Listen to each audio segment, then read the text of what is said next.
দুঃখ ভরা মন নিয়ে আরএসকে টিমকে আমাদের বিদায় দিতে হচ্ছে। তাহলে কি আমাদের কখনোই বিশ্ব জয়ের স্বপ্ন পূরণ হবে না?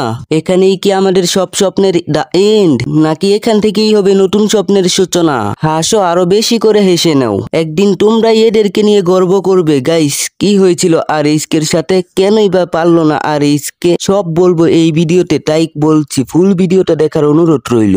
তো হ্যালো গাইস, কেমন আছো তোমরা? বরাবরের মতো নতুন একটা ভিডিও নিয়ে চলে আসলাম আমরা। আজকের ভিডিওর টাইটেল এবং থাম্বনেল দেখেই বুঝতে পারছো আজকের ভিডিওটা কি নিয়ে হতে চলেছে। তো বেশি দেরি না করে চলো আজকের ইন্টারেস্টিং ভিডিওটি শুরু করা যাক।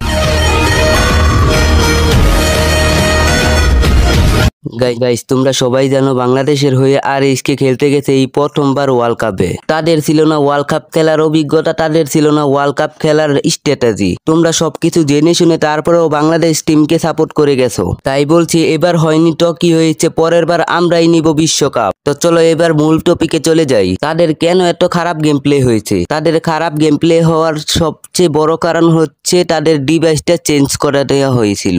আরএসকে কিন্তু অ্যান্ড্রয়েড ডিভাইস দিয়ে খেলে অভ্যস্ত না। তোমরা সবাই জানো এফএফবিসি টুর্নামেন্টে আরএসকে চ্যাম্পিয়ন হয়েছিল। তারা কি ডিভাইস দিয়ে গেম খেলেছিল? আরএসকে ফ্লিকার খেলেছিল আপোস রক 7 ফোনে। এই ফোনে ভালো স্নাইপিং করা যায়। আর বাকিরা খেলেছিল আইফোনে। তারা কিন্তু অ্যান্ড্রয়েড ডিভাইস দিয়ে কখনোই অভ্যস্ত ছিল না। তো হুট করেই তাদের অ্যান্ড্রয়েড ডিভাইস দিয়ে দেওয়া হয়েছে একদিন আগে। তারা কিন্তু একদিনের প্র্যাকটিসে কখনোই একটা ফোন চেঞ্জ করে দিলে তুমি নিজেও কিন্তু খেলতে পারবা না। এটাই ছিল তাদের মূল রিজনটা।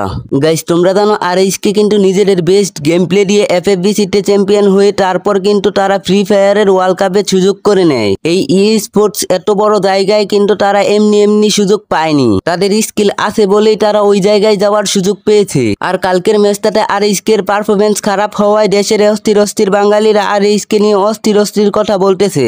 এই কথাগুলো আরএসকে কখনোই ডিজার্ভ করে না। আমরা বাঙালি আর আমরা সবই পারি। আমরা পারি না শুধু কারো ভালোর কিছু করা দেখতে। কোনো একটা মানুষ যদি তার ভালো কিছু দিয়ে উপরে উঠতে চায়, তাহলে আমরা তাকে হেড দিয়ে কিভাবে নিচে নামাতে হয় সেটা কিন্তু আমরা খুব ভালোভাবেই জানি। দেখো, কালকে আরএসকের একটু পারফরমেন্স খারাপ হয়েছে, তার জন্য সবাই কি পরিমাণে হেড দিচ্ছে। তো আমিও তোমাদের ওইসব বোকাচোদাদের কমেন্টগুলো দেখাচ্ছি। আর আমি এখন তোমাদের ছোট ভাই হিসেবে স্টেজেস করব। ভাই, খেলার মধ্যে হার জিত আছেই। তুমি হেরেছো, পরের বার তুমি জেতার জন্য প্রস্তুতি নাও, তোমার ভুলগুলো শুধরে নাও। আর আমি একটা কথাই বলবো বাংলাদেশের সরকারকে, বাংলাদেশের সরকার যদি এই দিকে একটু চোখ তুলে তাকায় এবং একটা স্পোর্টস কমিউনিটি গঠন করে, আমাদের যদি একটা ভালো কোর্স থাকে, এইসব প্লেয়ারকে যদি ভালোভাবে গাইড করা যায়, তাদেরকে যদি ভালো সুযোগ দেওয়া যায়, তাদের স্ট্যাটাস যদি আপ করা যায়, তাদের ভালো স্ট্র্যাটেজি যদি থাকে, তারা অবশ্যই ওয়ার্ল্ড কাপের এইসব নামি দামি প্লেয়ার বা নামি দামি স্পোর্টের সাথে টপ্পর দিয়ে তারাও ওয়ার্ল্ড কাপ জিততে পারবে।